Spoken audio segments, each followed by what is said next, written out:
So I'm just changing the rear wheel bearings on a 2016 VW Transporter, um, and I ran into a couple of problems using this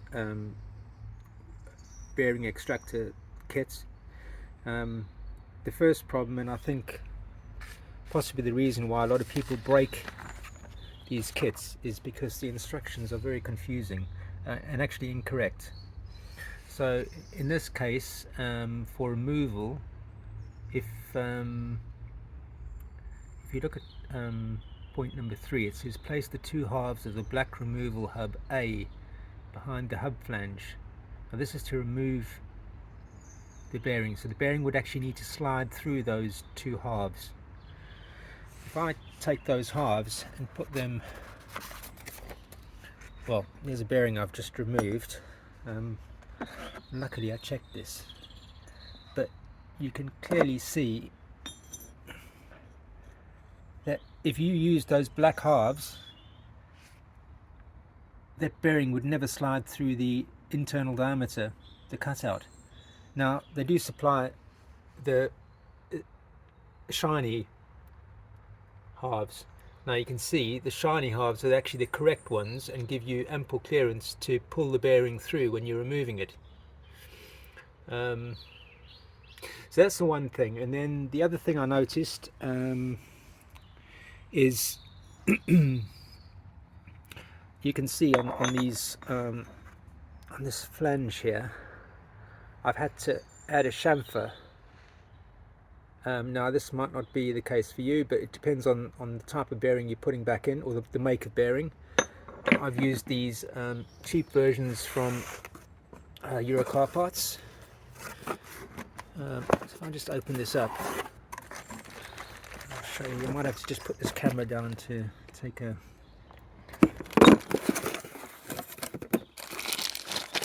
getting the bearing out here.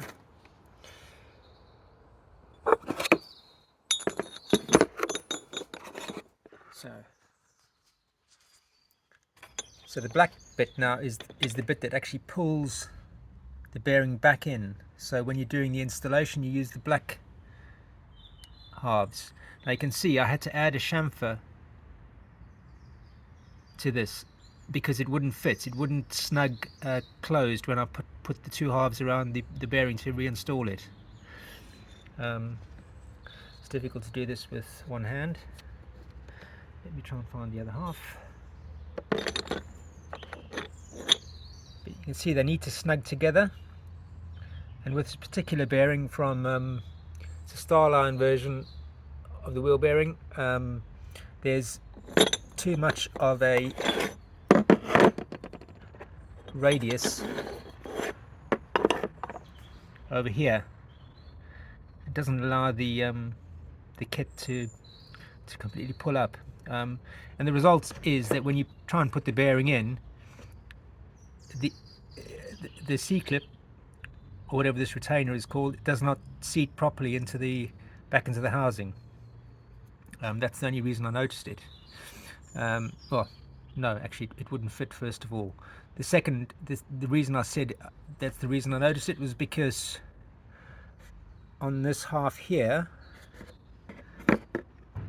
this edge here is also important, and may in some cases need a chamfer. In my case, it wouldn't slide over the. I'm going to have to just pause this momentarily. Alright, so we're back. So I just had to take the screws off here. So if I go back to what I was saying, is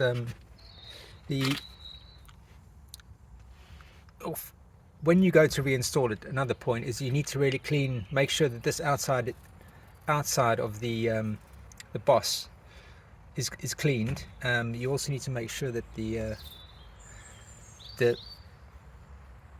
casting gives you a clearance as well, and then in addition, on the actual halves, the two halves of the shell, you need to make sure that that point is painted on the outside or marked on the outside somehow, so that you can, when you're putting it back in, it needs to slide over those casting protrusions, and you may need to add a chamfer, which is what I was trying to say. You might need to slightly chamfer it there to allow it to seat in properly, and make sure you pull the bearing home in that area there. I hope I'm making this clear.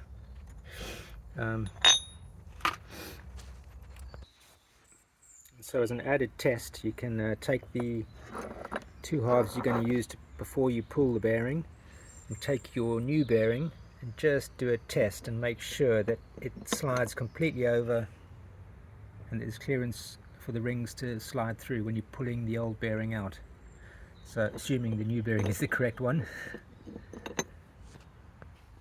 So that's it really. I did have some problems using the wrong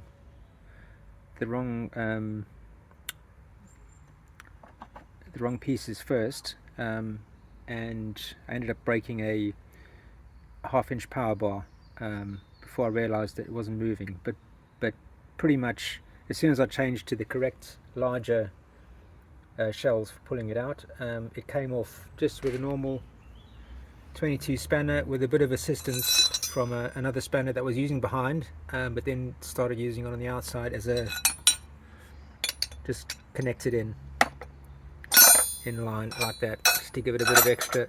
Not even a power bar needed. So really it can be done fairly easily and fairly quickly.